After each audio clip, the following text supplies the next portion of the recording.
Hello and welcome to another Mackem football show. We're doing it on a Thursday night instead of a Friday night. So we have a slightly different cast of people. I've got just below me, if you're watching it on YouTube Live, everybody that's in the chat. And as you can see, at the moment, there's just the two of us. I'm Anthony Mackem, and the Sunderland badge is Yorkshire Mackem, aka Jacob Aviard. Hey, buddy. Good evening, everyone. Good evening. How are you feeling after the Fulham game, mate? Last night's result. Yeah, I think we started off a bit bad, but I think we picked up. Mm-hmm. And I think the referee robbed us, to be fair, because I think every time a Fulham player went down, he blew his whistle, but he wouldn't do it for Sunderland. Well, he would do it for Sunderland, but just not a lot, really. And Okay. it felt like, yeah, you were a bit of a twat with referees last night. Do you know what? I was saying a couple of times, mate, that during that game that the referee, I think he was doing the best job possible. He was, for me, he was playing it forward. And if you look, Darth has just joined too. Hello, Darth. Hello, sorry, mate. Don't worry about it. I've just gone live about 1 minute and 20 seconds ago, so welcome along. Perfect. Perfect timing. We're just talking about the game last night against Fulham. Initial thoughts. I don't know what the fuck that ref was smoking, but Christ. Okay. Jacob was just saying the same thing, by the way. I'm not gonna. I think you should have had at least a penalty or two. I'm not gonna lie. I think the referee was being very we're not going to say biased. Yeah, we're not going to say. We'll say lenient. He was being very lenient towards Fulham. There are a lot of tackles which I feel like they did that if you had done, you would have probably gotten a yellow card or worse for it. And I was kind of like, that doesn't seem fair. Well, it wasn't fair, was it? That is a good point. I don't know. I don't know if it was majority of my opinion was based around his first half refereeing. And I thought that was a bit more free-flowing. But I do distinctly recall whinging about Wilson straight after the half-time whistle. Like, he was committing so many offences and nothing was happening. But this was in the middle of the park. Yeah. There wasn't any penalties associated with that. So I was like, okay. It must have been like a bit soft and not enough to warrant any kind of intervention from the ref. But I think what we did poorly in this game was our, how do you say it? The like stepping into gear, the getting on a pace before actually turning up and playing this match. The first, I'd say 34, 35 minutes was just painful and boring to watch. From a Sunderland fan's perspective, obviously, if you're a Fulham fan, you're scoring in the 8th minute, you're absolutely buzzing. But neither team in that first half an hour turned up, really. Yeah, I would agree. And I feel sorry for you, Dav, because you only witnessed the first 15 minutes live. So I did watch it. I did have the rest of it up on my monitor. Yeah, but the fact that once Fulham got their second goal, Sunderland then decided to actually try a bit. That was, for me, the best indicator of the quality that we have in that team. The fact that we scored 2 goals against them, and those 2 goals weren't out of the blue either. They were well worked, they were well earned, and we, for a majority of that game, especially in the second half, were the better team. Ultimately, though, they've got the quality in front of goal and scored 3. Yep. So I'm a little bit disappointed. Oh, I'm guessing you're not that bothered. I mean, I'm not gonna lie, mate. You've done well. I think you did really well to get to. I just think the referee was being a bit of a bell end, if I'm being honest. Hey, Dav. Yeah. Funny thing is, Newcastle got knocked out by a League One club, and we've been knocked out by a Prem club. So yeah, they got knocked out by Wednesday, and they've won. Oh, Sorry, go on. No, yeah, it's fine. But look at their owners; they're all rich and wanting to be like Man City, and yet they get knocked out by a League One club. Oh, couldn't Yeah, happen. It couldn't happen to a better team. true. Oh.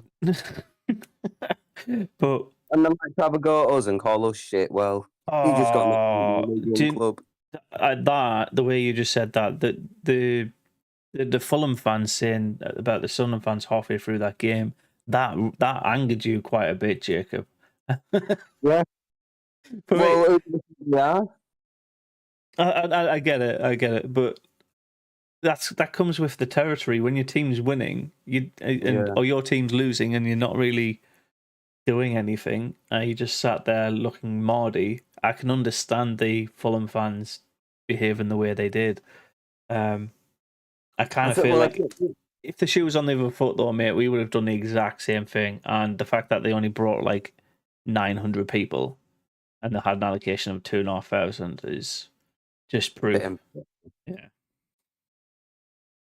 Yeah, it's just proof that like just because you've got 900 dedicated fans doesn't mean your entire fan base is quality. But yeah. Any outstanding players in that match for you? Not that I know of, but I mean Bennett's second goal for us were a pretty nice goal. I like that. That was a good goal. Yeah. Well, to be fair, that wasn't that. We were like 3 minutes before the end of the game and thinking, oh, we can go and get a third and level this up, but that wasn't to be. Dov, you said you watched it on the side. Is any players that you saw? I think Clark had a pretty good game for you. We got a goal, which is good. Mm-hmm. I think how many shots did he have? He had like 2 shots or something, but it's already scored one of them. 50% good. Yeah. In fact, let me get the stats up. Give me a sec. Yeah, you can be our stat man for that match. Yeah, I'll be a stat man. I'll be the event man. So, so Clark was actually your highest rated player during that game. So you picked well then. I don't know if Clark would have been my man in the match though. Like if he it had was a 91% pass rate, chances created 3. Yep. He had a 50% successful dribble, 49 touches, 2 out of 2 long balls, 10 recoveries. So he's done well. He put in a shift, didn't he? He did. To be fair, I didn't really notice he did that much because when we were doing the live stream, people were chipping in saying this person should be subbed off, that person should be subbed off, and you get a little bit distracted to the hard work, the runs that you're putting in, the interceptions, the fight backs, that those 10 that you called out there. Yeah, you miss those kind of moments, and all you really notice is 3-4 passes leading up to a shot. So yeah, I might have missed that a bit. But for me, I think man of the match from a Sunderland perspective has to go to somebody in the middle of the park. I wouldn't give it to Roberts. Roberts played really poorly. I think he was basically Roberts was actually your second highest rated player. No, honestly, Roberts was the cause of 2 of their goals. So the fact that he's been second highest rated is mind-boggling. The first goal, he just allows them to have a clean free shot. Chilling. Killing. Yeah. Give me a sec. Oh yeah, Ground Jewels 1. He won 7 out of 13. What are you doing? Your brother's really curious. You can watch along, mate. Jacob, are you giving man in the match too? No. Okay, no. That's anyone, to be honest. You think? Do you know who I think had a good game, but also obviously didn't do a great job? Ultimately, because he let free in Patterson. I think he kept us in that game for a good spell.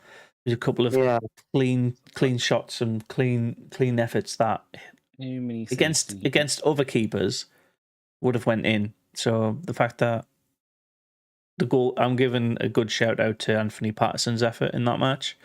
We made 2 diving saves, 1 save inside the box. He had 44 touches, so it's not too bad. 19 out of 30, so 63% pass accuracy and a 15% long ball accuracy. Yeah, but you got to think that their goalkeepers will always have the lowest passing accuracy because of how like they just hoof the ball up the top, and it's up to the 63% is pretty good though. Yeah. For a goalkeeper. So I'd rate Patterson. As you can see, DJ's joined us now as well. So welcome along, DJ. Hello, sorry I'm late. I just had a busy shift at work. Put a record on, mate. No worries, mate. We're just going over. Well, we've done initial thoughts on the Fulham game. Do you want to weigh in on yours and then go into man of the match? Yeah, I can do. Fire away. Thoughts of the Fulham game? I just thought it was a really solid performance from Sunderland. I thought the first half they weren't like getting out of first gear, and it didn't help obviously getting an early goal. Mm-hmm. But we just didn't stop chasing the ball. We just didn't stop trying. We made it a difficult night for Fulham, and if that's what our young lads are doing against the Premier League side that's on form, mm-hmm. the future's looking bright. And I just thought I thought we passed the ball around really well, especially when we were attacking them. When they were quick 1-2s and tricky with the box that they couldn't handle us at times. And we did have some good chances, which should have maybe buried. Diallo's effort off the line. Yeah, they could have gone in. It could have been a completely different result. It was fine margins. I thought we were a little bit lackadaisical at the back. I thought we made it too easy for them, especially their third goal. There was like someone should have been covering that. To stop him getting to that goal. It was too easy for him. I don't know whether they just switched off. I'd say the same about the first goal as well, though. Like that 8th minute goal. It's just not enough closing down and not enough strength at the back. But is it Harry? I didn't think they were playing the Premier League side at the time. They were thinking they're still in the Championship, but you can't do that against the Premier League team because you give a Premier League team a sniff of space, and they'll punish you for it. Yeah. With that in mind, the call out from the ref by Jacob and Darv has been a little bit more negative to what I thought. I thought the referee had an okay game and he'd try to let it flow. But what were your thoughts on the refereeing in that? I thought we should have got a definite penalty. When I think it was Mitrovic that flattened one of our players. I mean, if VAR was there, that would have been a penalty. That was an absolute stormwaller. Don't know if you remember the incident I'm on about, but that was a penalty. What was the score at the time? I don't know. Because I think all the penalty shouts were in the second half. And to be fair, the second half wasn't shy of goals. There was 4 goals in that second half. So a penalty appeal mixed in the middle of that. Too much to keep track of. They have read a lot of social media, and a lot of them are slagging off the referee. And compared to the shite that we have had refereeing in the Championship and Division 1, I would say he was a lead compared to the crap that we've had. Yeah. I didn't notice much. Apart from that, the Fulham players did go down too easy, and I think he intended to give them the benefit of the doubt of free kicks to Fulham quite a lot when they were going down far too easy. So do all three of you think that the reciprocation was mainly in Fulham's favour for the referee rather than fair across both teams? Yes. Definitely. Yes. Yeah. Right. Let me just So okay. In terms of stats, sure. You had the most shots. Yeah. You had the most accuracy with passes. You had the least committed fouls. You had more offside. You only had 9, and then the corners were the same. But if you actually look into the actual stats themselves, you had 515 passes compared to their 485. 85% of those passes you made were accurate, were only 400 as well. You had 270 passes in your own half, whereas they had 227. You had 3% more accurate crosses, and you had 14 more throws than they did. And if you look at defense, you also beat them on blocks and clearances. I think you got very unlucky. So what you're essentially saying to me there is, if we had a clinical striker up front, we would have potentially won this match.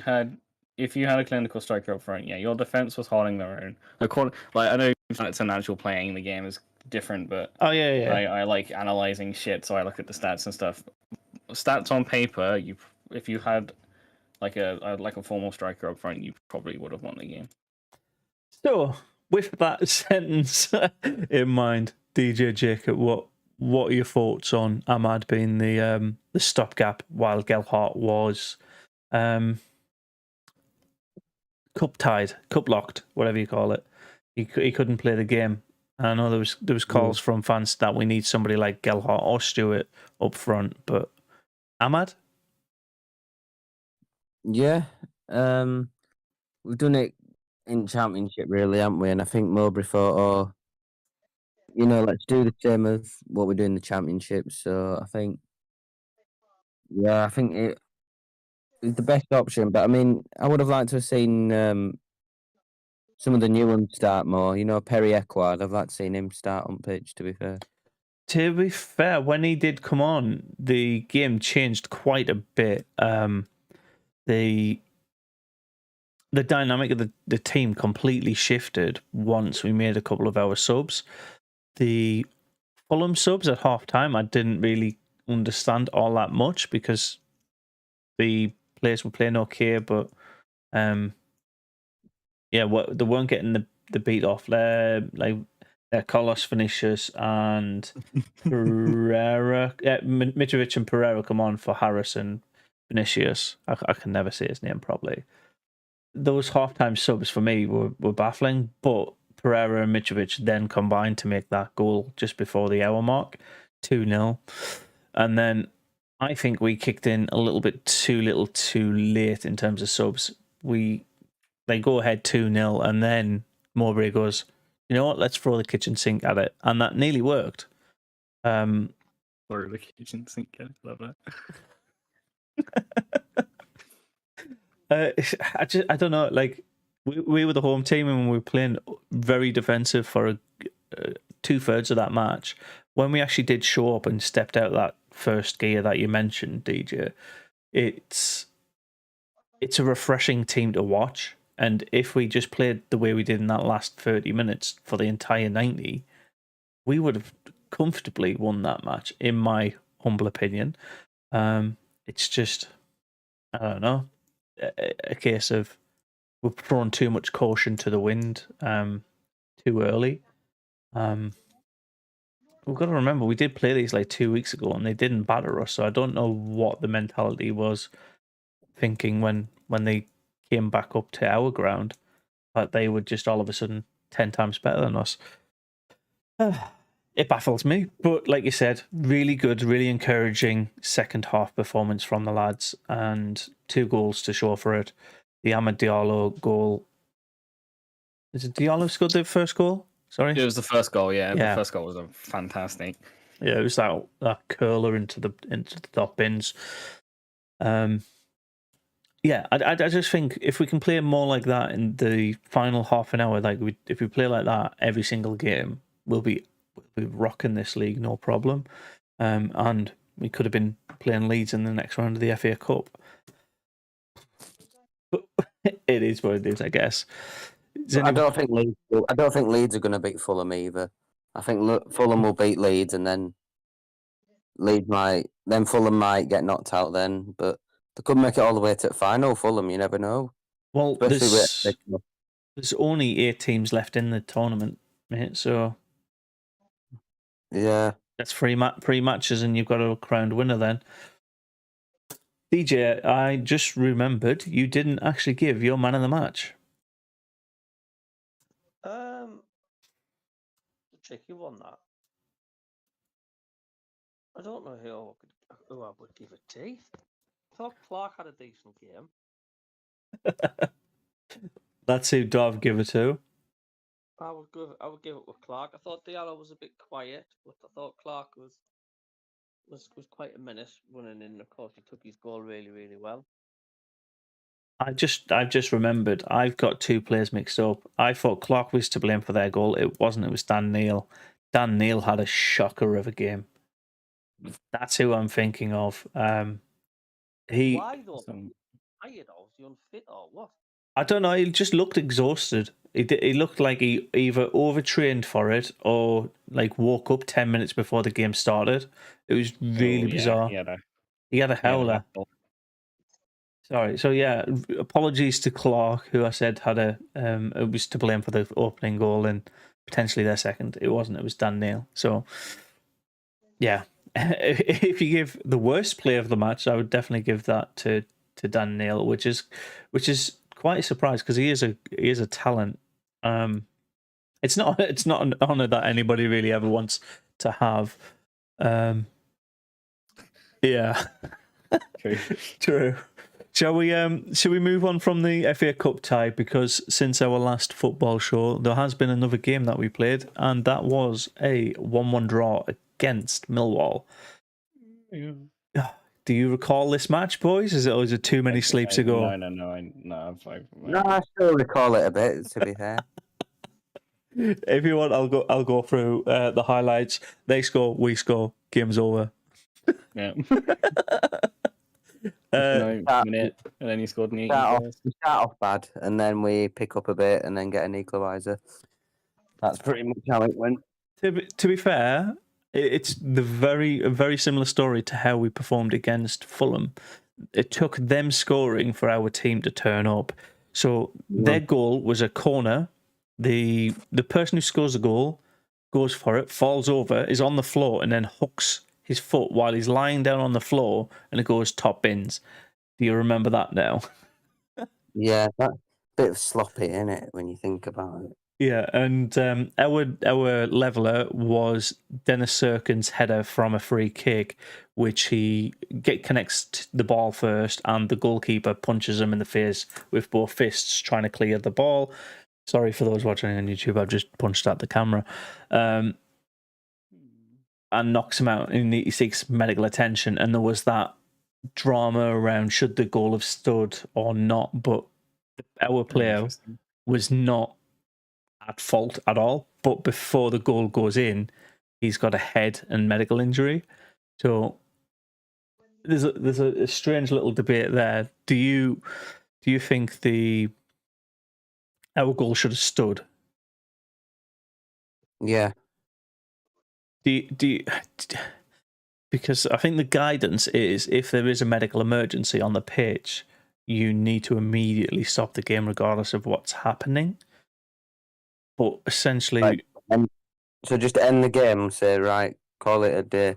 Well, not call it a day, but the medical emergency needs to be treated. So if he's been double punched in the face, it's concussion, which is why he's out for about a week and not much more. But there was... I don't know, on the flash scores or whatever it was, but there was some kind of deliberation around if the goal should have stood or not.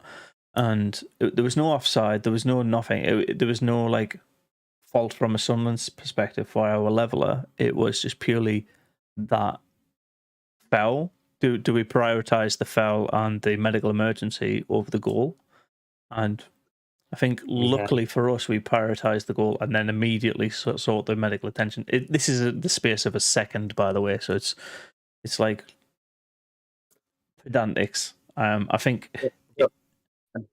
I don't think he even knew he scored, did he? After he had his little knock, he probably thought, "Did something good just happen?" Where am I? Where am I?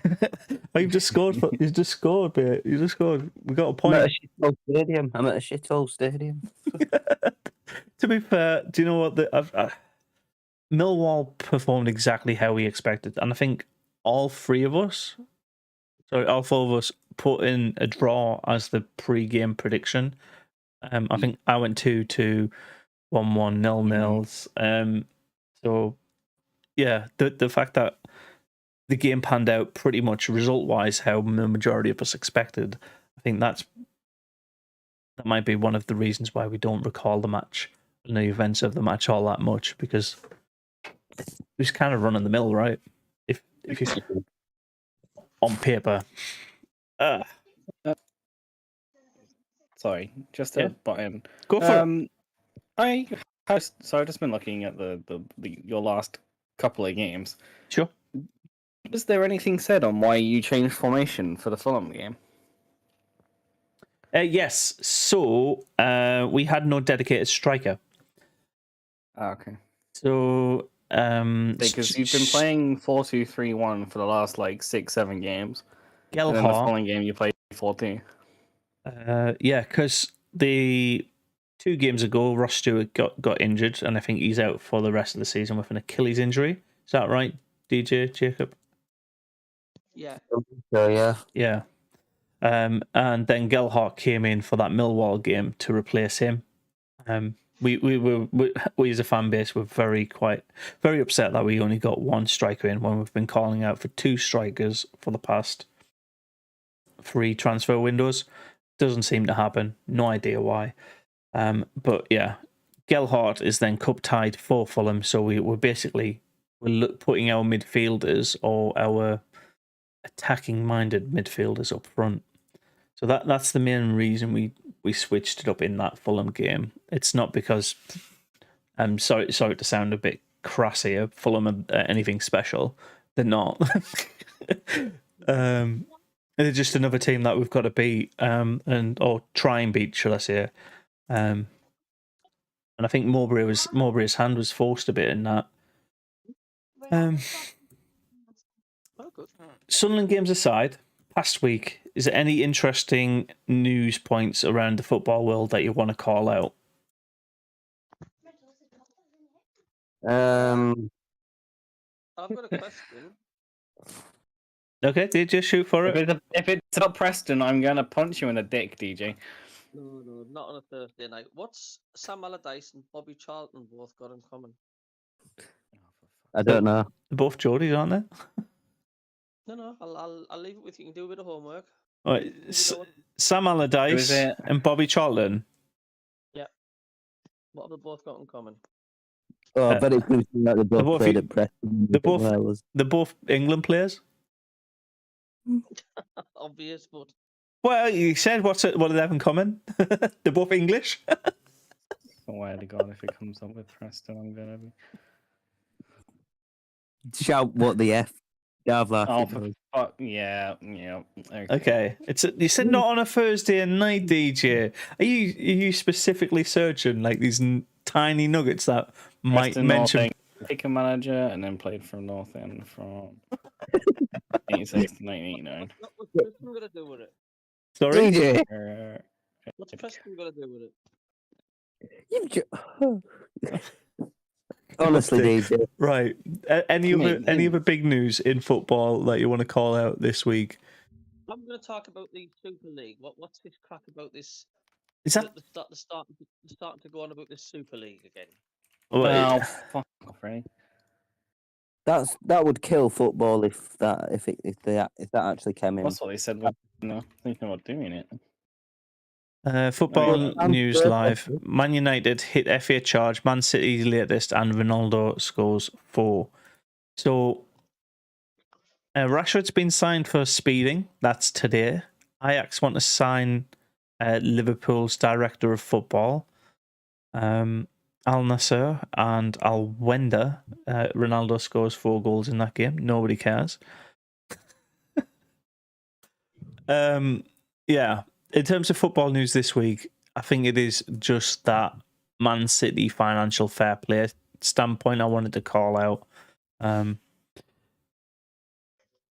Is there, if the club can afford, or if the owners of the club can afford the wages of players, should there be penalties for that club historically if they exceed what other clubs can afford, not them.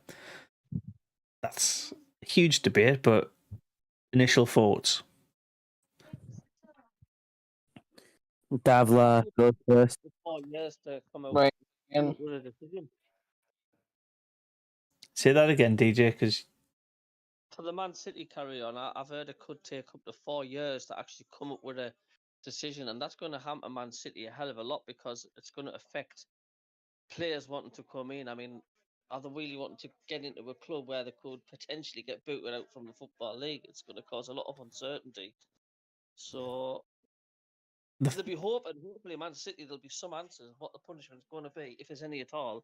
The sooner the better. But if it drags on for that long, which it could do, then it isn't going to be healthy for the club, is it? the thing is, though, the club can clearly afford these players. There's not a financial affordability thing.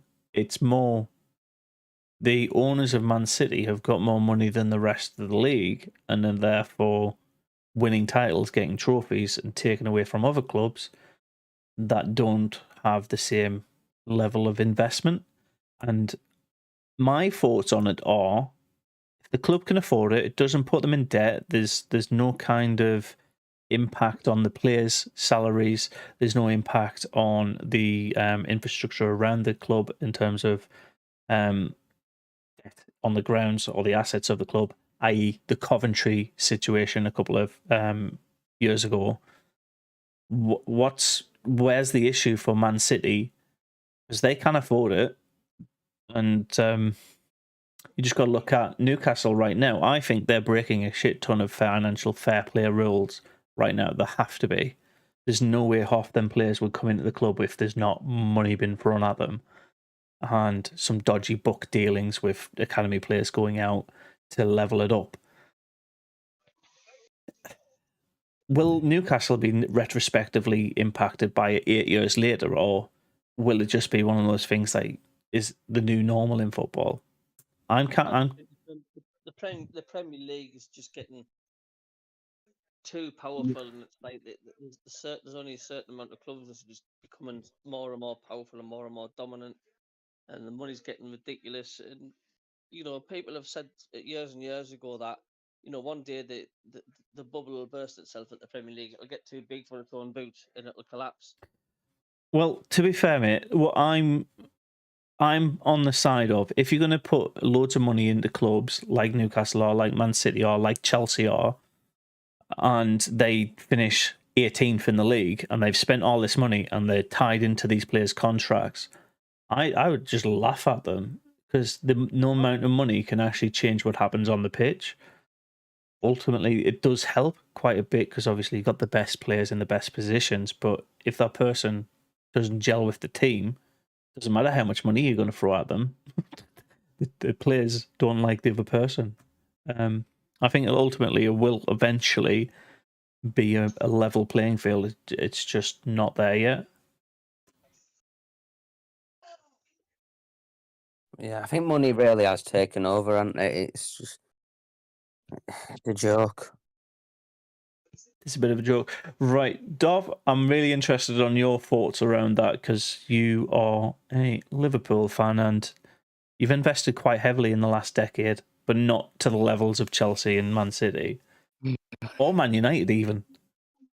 I hang on, let me find it. I think we're like, in terms of spending per club for like the last 5 years, I think we're like the bottom 3 or something stupid like that. In the Premier League, yes, you are. In the Premier League, yeah, we're like almost at the bottom. But in terms of, like I said, like in terms of income, I think you're 11th globally. Yeah, we've got really high income. The problem is fucking owners won't let us spend anything. Because I think your owners are playing by the financial fair play rules, whereas other clubs don't. Yeah, they're just like, oh, we have oil money, so let's just spend 600 million this transfer window. So to your regard, or to be fair, because we've got a billionaire owner who's not spending this money, because the rest, like we would basically outbuy the rest of the league. I don't know. Like, go on. Sorry, continue, and I'll. rationalize my thought in a good coherent Yeah, sentence. I think in terms of I think in the terms of spending for clubs, they should technically have a limit on it. I know it's kind of hard because then they have to what's a reasonable limit for it to be? Because if it's too much, then it's not going to fix anything. But if it's too little, then it could potentially hinder both clubs, teams, and players want to say come from I don't know fucking La Liga or whatever over to the Premier League. And Well, to be fair, that's that Ukrainian player that came across to Chelsea. oh yeah, Madness. if they were to do that, it's going to be they're going to have to try and find the fine balance of it being enough to make a change, but not too much for it to be ridiculous, you know. Would you say because Man City are now being looked at being ridiculous with their spending? What was it? There was a stat I think I found it was by a short or something like that on YouTube, where the other top 6 European leagues, so that's Bundesliga, League One, League Santander, Serie A. I can't remember what the other 2 are. What's the other 2 big spending leagues in Europe? Spanish, German, French, Italian. It's Turkish one. No, Turkish. Turkish don't spend that much. They spend big money on one big player. It's not in the top 6. Yeah, what about the America? The MLS. MLS. Yeah. It's Maybe the retirement league that is though, mate. To be fair. So since Same as Yeah, to my point though, the English Premier League is combined double above those 6 other top spending leagues, which again is why I think we're seeing. If you've seen early 2000s, you're seeing English teams in the Champions League finals every other year.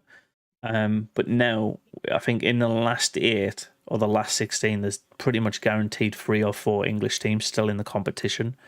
And you've seen double English finals quite a lot over the last few years as well. Breaking up the Munich and Real Madrid monopoly on the Champions League because we are spending that much money on buying our league. It's filtering into the Champions League. Don't you think? Sorry, going back to only briefly.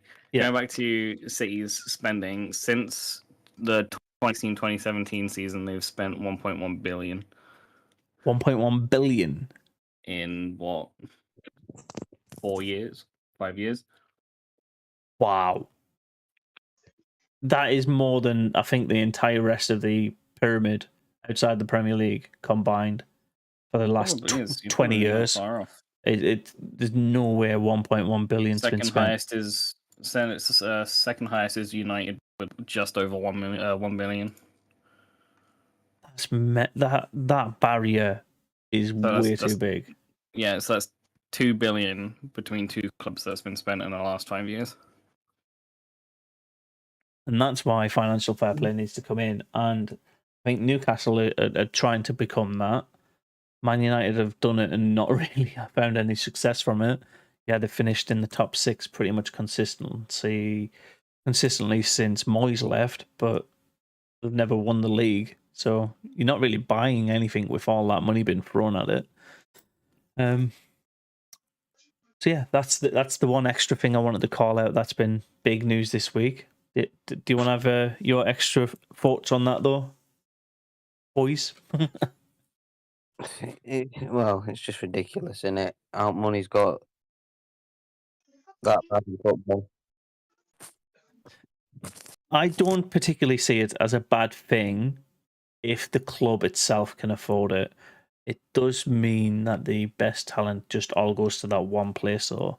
So there's a monopoly effect on the league, but also I don't see it as a massive detriment. I don't think you should be retrospectively penalised for being successful and paying for that success, which I don't know. DJ, what are your thoughts on that? don't know. Here's the question, right? Here's the question: if Sunderland were to spend money like that and we got out of this league, we finished top 7 in the Premier League next season because of how much money we've just threw at it, would you think the rest of the Championship would say Sunderland played by the financial fair play rules this season, or do you reckon they'll all be up in arse and saying we couldn't compete with a team that's investing that heavily?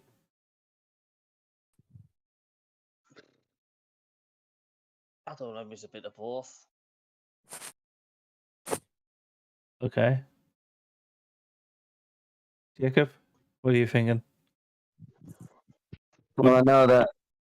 I bet they'd have a go at Sunderland, to be fair for it, but you can see why, really. But I mean, I heard about with the Man City thing that there's a rumor that we could get handed the Capital One Cup that they won in 2014 that Man City won against us. So yeah, so that's the retrospective penalties that I think we're mentioning. They've won like 3-4 Premier Leagues, but they go to the second place teams in the last decade because they didn't play by financial fair play rules, but they could afford it.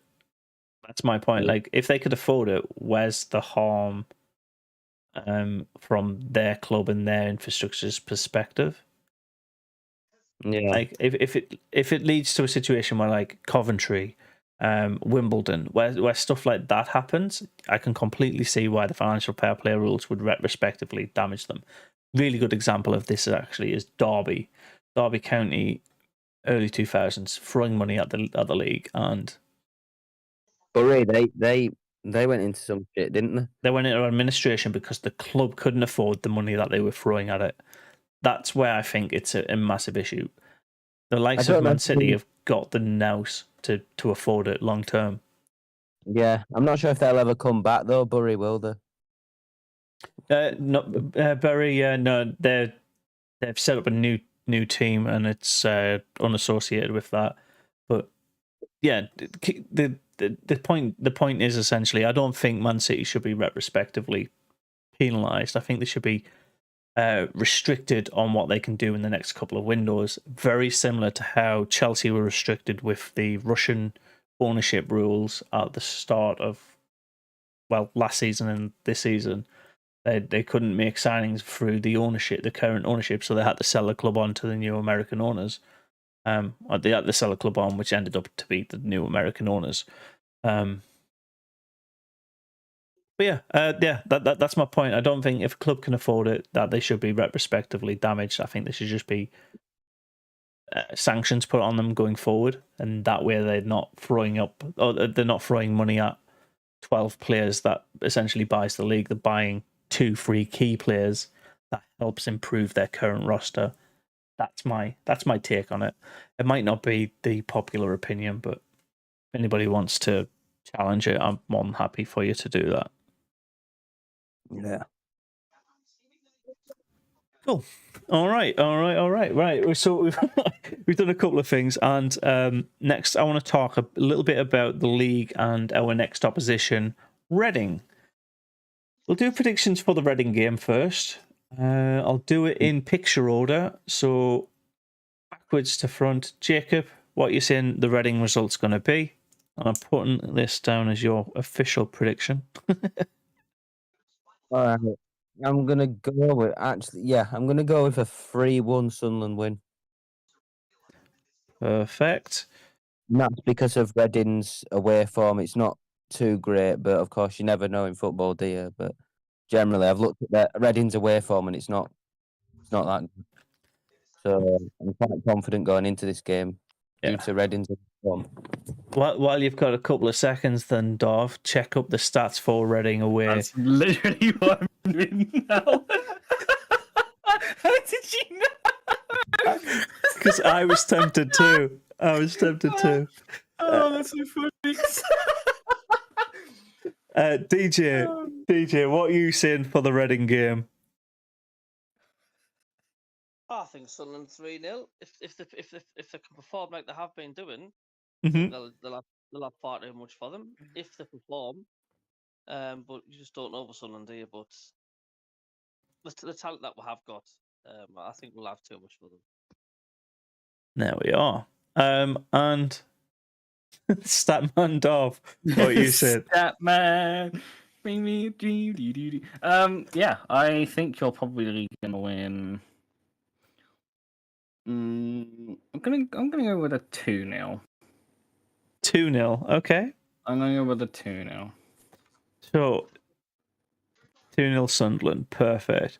Yep. So I'm going to go through a couple of stats that you might find really interesting. So the last 7 matches we've played, so this is from September 2007 through to today, every single game has had 3 goals or more.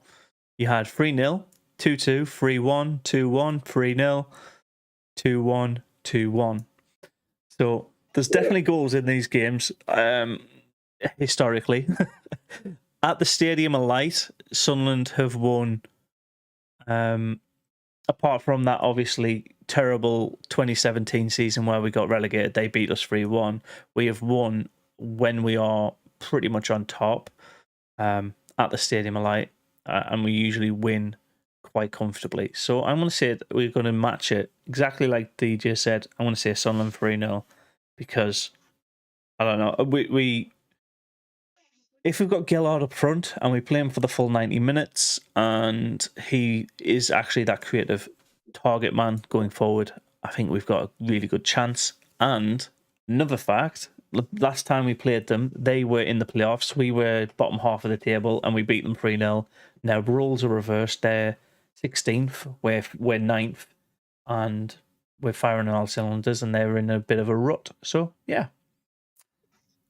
Oh, also, they have the 4th worst defence in this league with negative 11 goal difference and 44 goals conceded. So, yeah, I think we're all back in Sunderland in that one. In terms of the league table, Sunderland win would see us potentially climb up to 5th if all other results go our way. Are we concerned that Millwall, Blackburn, West Brom and Watford are going to win their matches? So there's 4 teams that we're heavily reliant upon dropping points. Millwall playing QPR. Millwall, so it's 14. QPR, so Millwall, QPR is essentially the same as Sunderland, Reading. The home team being higher up in the much higher up in the league than the away team. Blackburn have drew their last 2 games. Blackburn should be winning that match. Wigan are... Blackburn should win that match, yeah. Well, if Wigan somehow win that, I'll be very, very surprised. If Wigan win that and overturn a 10-goal difference, they will climb out of the bottom 3.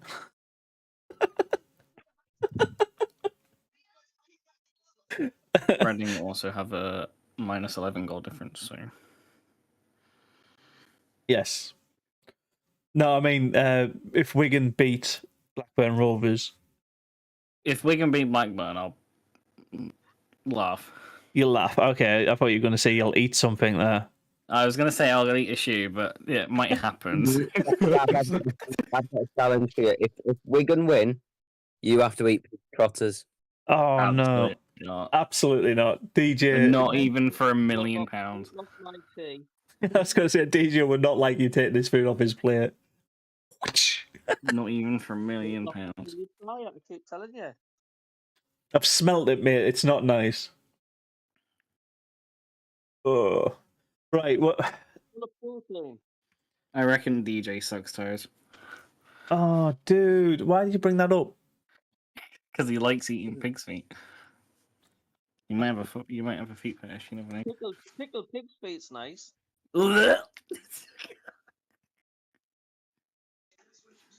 In what world is that nice? Try it and get back to me. I think I'd have. What was that show that the MMA fighter presented? Fear Factory. Remember when they used to like make people walk tight ropes and get in pits of snakes and stuff? That would be one of my things. Eating pig's trotters on a scaffolding. Packed with absolute tons of protein. I can imagine, but no, thank you. There's a reason they're not done. So I don't know why, but I've wrote down the word monopoly. So there we go. Jacob, you've been a little bit quiet. What's your thoughts this weekend on the league? Well, I think it's this week. Some interesting. There's a Lancashire derby on between Burnley and Preston. Watford and Blackburn. I think that should be a decent game, but Watford are 5th, Blackburn in 7th, so it's like top half at table clash. Yeah, I thought you said Wigan are playing Blackburn. They're not. They're playing Huddersfield Town, which is again bottom of. Was I looking at the wrong one? No, Watford are Blackburn.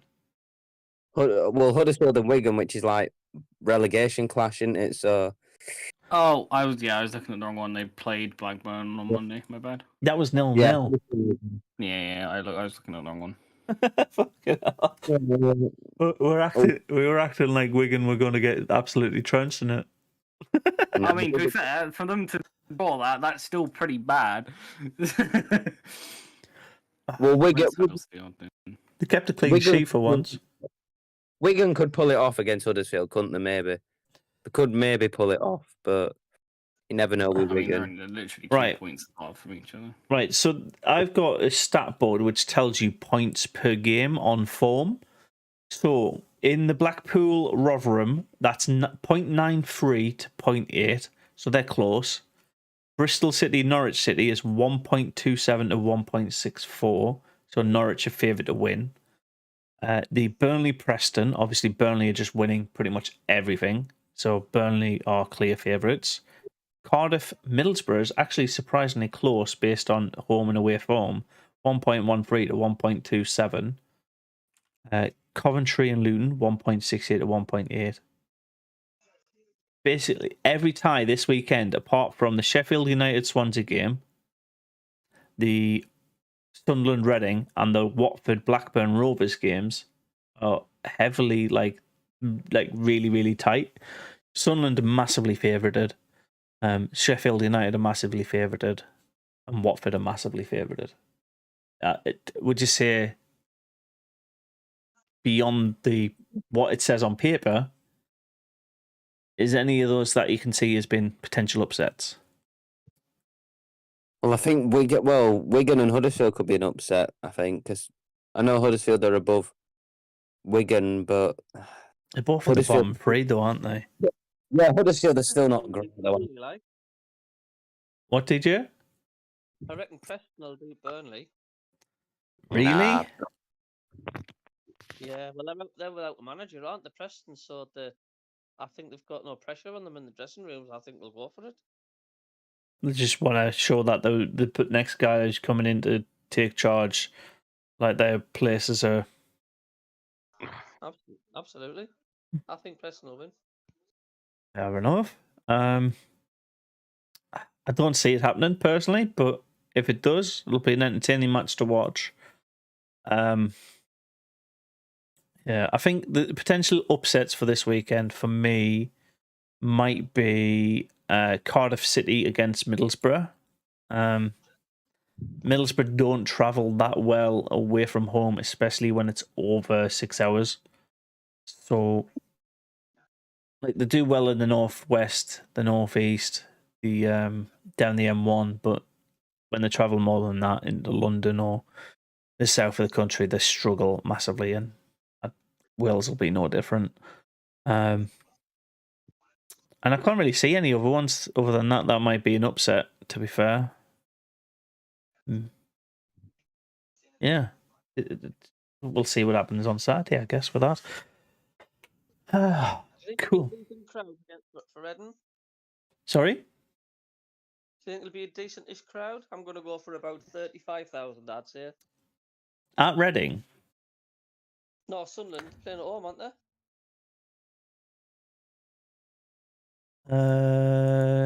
Sunderland against Reading. Yes, it is. Sorry, yeah, it is at the Stadium Light. Sorry. I thought it was the other way around for some reason. Probably about 38,000 on a Saturday. when we're this high in the table. What's Liverpool looking like this weekend, Dov? Oh God, I haven't even looked at me. I don't think about it, if I'm being honest. Yeah, are you sure? Are you sure you're not thinking about it? No, we're not even playing till Monday. Yeah, but if we lose to Everton, we actually deserve to be fucking relegated, man. right. So I've got a number if you want to jot it down that you can ring if you lose to Everton. It's 0151 264 2500. That is the customer service hotline for Liverpool. Go cry there. If we lose to Everton, I'll actually be upset.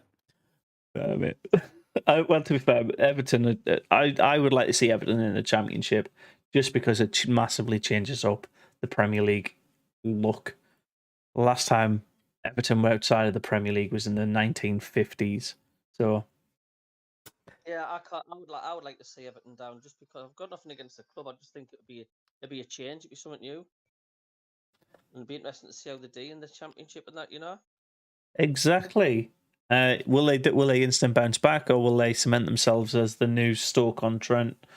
I'll just make a change from the same boring yo-yo clubs that keep coming up and then down and then up and down. And let's face it, when they go back up, they will look to heavily spend and invest in Liverpool, the city. So, yeah, let's let just everybody smash Everton, including Liverpool, so then we can see what they're like in the Championship. Thank you very much. I think Sean Dyche will get mid-table though. Oh yeah, his result against Everton was against Arsenal was manic, right? First game in charge, wins against the league leaders. They were solid at the back, Everton. They were absolutely solid. I mean, Arsenal could have played another 90 minutes. They were just not going to get through that Everton defence. They were really, really good. It wouldn't surprise me though if Sean Dyche keeps it, to be fair. So, because he's a good manager. He is. Where's Sean Dyche from? Down I don't know, but I think it was the Lemsip factory.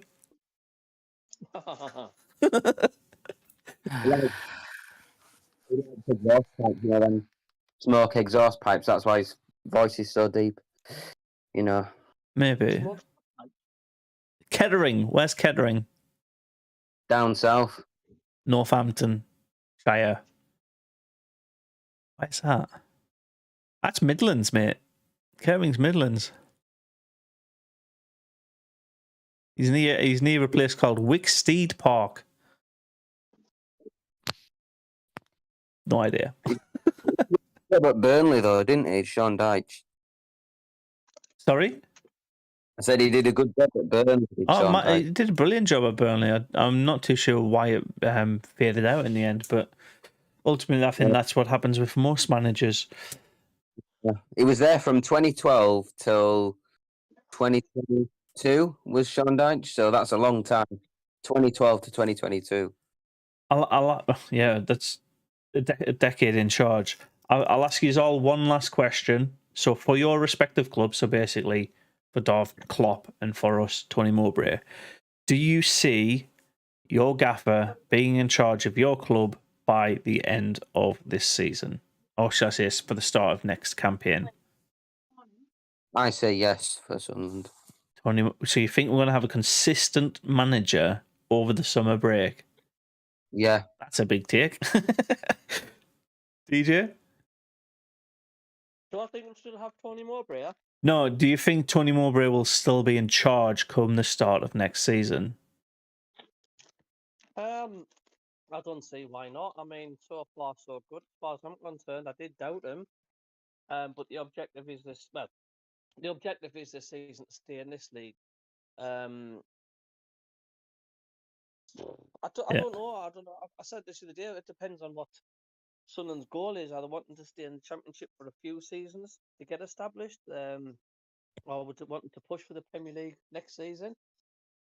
But I don't see why not. Cut long story short, I think Tony Mowbray's doing okay. He's steady. Doing okay. That's the telltale sign of a really successful manager. Doing okay. I'm happy with him. Yeah. To be fair, mate, I'll wear mine after Dov's said about Klopp. I think he'll stay. You'll I don't think think he's going anywhere. I don't think he wants to leave. We don't, as fans, we don't want him to leave. I think the only way he will leave is if he feels like he can't really do much with us anymore. Sure. In terms of he's taken us as far as he can, and then he'll walk. But I don't think he's gonna. I don't think he's gonna give up quite yet. he'll never walk alone, right? Yeah. Yeah, I can see him being ousted, if I'm being honest, by your board of directors. I don't think it's down to him or your fans. Yeah. It's the fans don't want it. The thing is, if they sack him, there's gonna be massive problems between them and the fans because the fans don't want him to leave. He has done well for Liverpool as Klopp. He's been our best manager for I mean, fucking God knows how long. The results he's given us has been mad. Oh, you've won the Champions League with him, mate, and the Premier League within the same season. On the was it the Champions League, the Premier League, and the fucking Cup Winners' Cup? Our fucking 2019 season was a fucking run. Hang on. He won the 2019. The only way I can see Klopp leaving this club is if they have somebody who's already a club legend lined up to manage you, i.e. Steven Gerrard. Gerrard's lined up and ready for the job. They'll swap him around. We won the Premier League. Uh-huh. We became runners-up in the FA Community Shield. We won the Super Cup and we won the Club World Cup. Club World Cup, that was it. The FIFA Club World Cup, yeah. And to my final point with Tony Mowbray, yes, I think he'll stay. Like you said, I think he's doing an okay job. I don't think getting rid of him I think he's got a 3-year head coach contract. He'll be about halfway through it by that point. I don't see us getting rid of him because basically I don't think we'd be this high if we still had Alex Neil in charge. Just got to look at Stoke. So I think he's done a much better job than Alex Neil would have in this league, and for that reason, because we're looking at strong survival, maybe thrive and promotion push, which was completely unexpected for this season. It was ultimately stay in the league, stabilise and go develop on for next season. I think he's done a brilliant job with what he's had, and especially some of the restrictions around strikers. So I think Tony Mowbray is proving himself as a good Sunderland manager for now. And when he were at Blackburn, he was with them for quite a while, and I think we'll be in the Championship for a few seasons, and then he'll get us promoted, and then he'll leave and retire, and then we'll get a different manager. That's how I think it will pan out. Blackburn have not been in the Premier League since the 90s, mate. Or the early 2000s, sorry. Blackburn, I think they were last in Premier League like 2011 era, actually. But, were they? Yeah, like 2011.